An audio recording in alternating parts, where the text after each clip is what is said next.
everyone, this is Congrats here. Welcome back to the channel. It's been a while since I last posted a video to YouTube, but let's get this going. So once again, keeping back on the theme of hockey right now, we're in the thick of the Four Nations Face-Off International Tournament for 2025. Canada, Finland, Sweden, the USA. This replaces the All-Star weekend that typically happens on a yearly basis, and it appears like we've got to have a international tournament that's going to be staying at least every 2 years after the Olympics. So that's a positive. The next one will be in 2028, I believe. So that's good.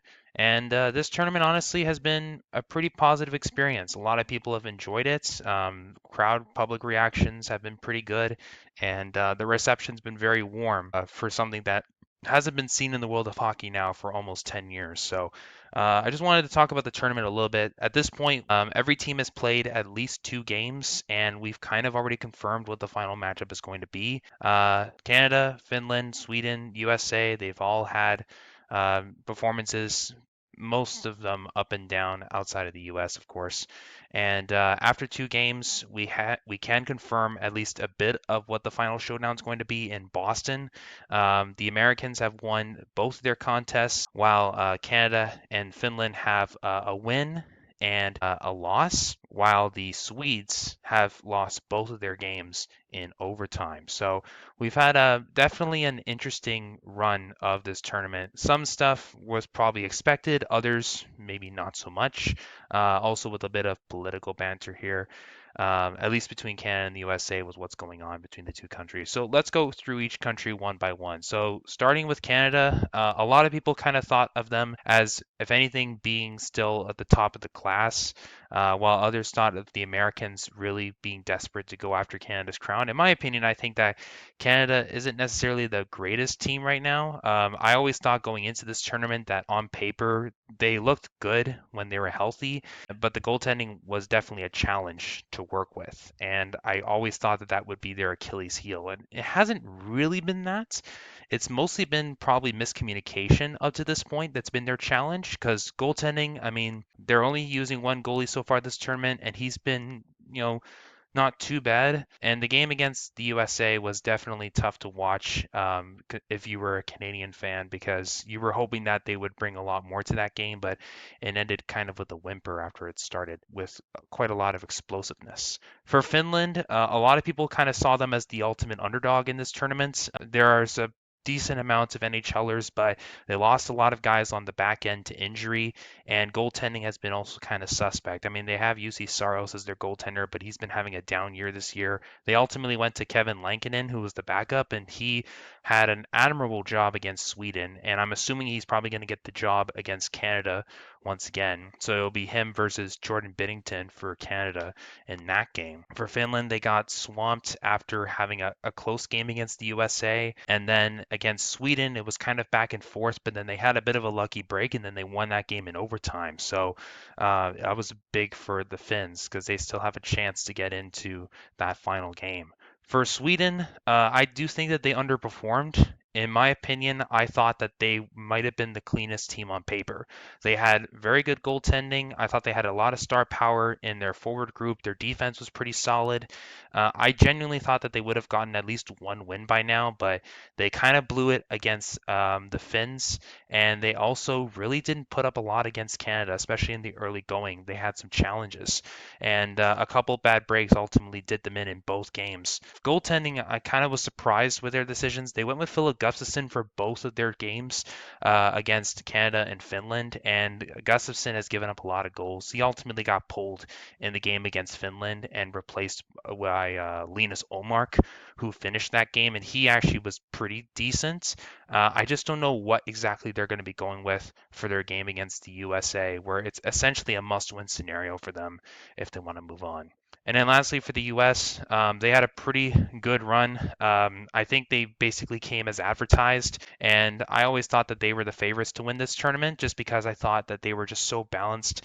A great combination of physicality, skill, speed, and just a good system. Honestly, their defense was really shined against Canada. They basically couldn't allow them to do anything, and goaltending is by far the best in this tournament. Pretty straightforward. Connor Hellebuck has played both of their games, and he has only allowed like one goal in each contest. And I think he's in the running for tournament MVP if the Americans win all this. And their offense has also been pretty even. I think Jake Gensel has the most goals on the team up to this point in time, but it's pretty even. So it's been a very balanced offense from them. And yeah, I mentioned their defense already. So with them winning 2 games, they have already guaranteed a spot in the final showdown, in which they will have to play either Canada, Sweden, or Finland, depending on how the last day of the round robin matches go. So let's look into that.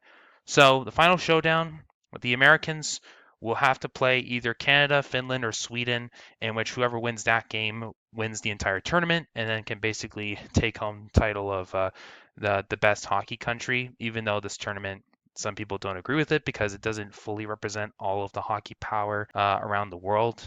We don't have to get into that though. So Canada and Finland essentially can get in using the same conditions because they both have a regulation loss and they have a overtime win. So the conditions are pretty straightforward. I picked this up from an article. Basically, they have to win in regulation time against each other because that's their final game. The other option is going to be they can win in overtime, but then they have to make sure that Sweden doesn't win in regulation. Because essentially the format is a regulation win gets you 3 points, while an overtime win gets you 2 points. So in this case, if Sweden can pick up a win and the others go to overtime, then essentially Sweden can actually upset here and come out of nowhere and get into that final game. So for Sweden, it's a lot more challenging. It's a much bigger hill to climb. But basically, the only way they get in is if they have a win in regulation against the Americans and Canada and Finland goes to overtime. That's basically all they can do, which is going to be tough because I think the question mark really is for them is how is the U.S. going to approach the final game? Because for some reason the schedule isn't really good. For some reason the Canada and Finland game is happening at like 1 p.m. This Monday, and then the Sweden and US game is happening at like 8 o'clock prime time. So you've got such a massive runway between the 2 games that it's like, okay, depending on what happens between Canada and Finland, the Swedes might already be out by the time they play the US. And if they're not, then essentially there is a chance that game could just be a wash at the very end. If Sweden knows that they have a chance to get through by winning in regulation because Canada and Finland went to overtime, then it's unclear as to whether or not the Americans are just going to see the game as a wash for themselves and are just going to play like it's nothing, or are they actually going to put up a fight against a Swedish team that might just be hungry to try and get through. I don't know. That's going to be a very interesting thing to wonder because are the Americans really going to risk doing so much and then ultimately they get hit with an injury, whereas like Canada, Finland, they've dealt with their own injury problems. I think Canada's had their own issues on the back end. They lost Cale Makar to illness for the USA game. They lost Shea Theodore for the entire tournament. For the Finns, their defense is basically a bunch of patchwork because they lost like 3 star players to injury just before the break for the tournament. So it's very interesting as to how this can go. Honestly, I thought at the beginning of this tournament that the US would actually play Sweden. I genuinely thought the Swedes would get through by now, but it hasn't been that case. For Finland, they're definitely the underdog still, but they might just surprise everyone if Canada takes them lightly. And for the Canadians, I think this is just a showing of that Canada doesn't have the same prowess as they had in previous years. This is a team that's a combination of some aging veterans that are still performing good, like Crosby and Marchand, but also of some younger guys who either don't have much international experience because of the NHL or because of the Olympics. Also, guys who have perhaps questionably got into the lineup, especially on the goaltending side of things.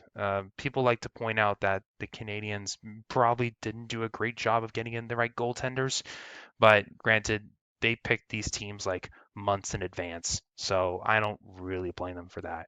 But yeah, let me know your thoughts. I'm going to say the final showdown is going to be USA Canada at this point. I just don't see the Swedes maybe having too much luck, even though that would be an incredible story if the Swedes somehow get into this. But yeah, I'm going to say Canada USA. That's going to be the final showdown.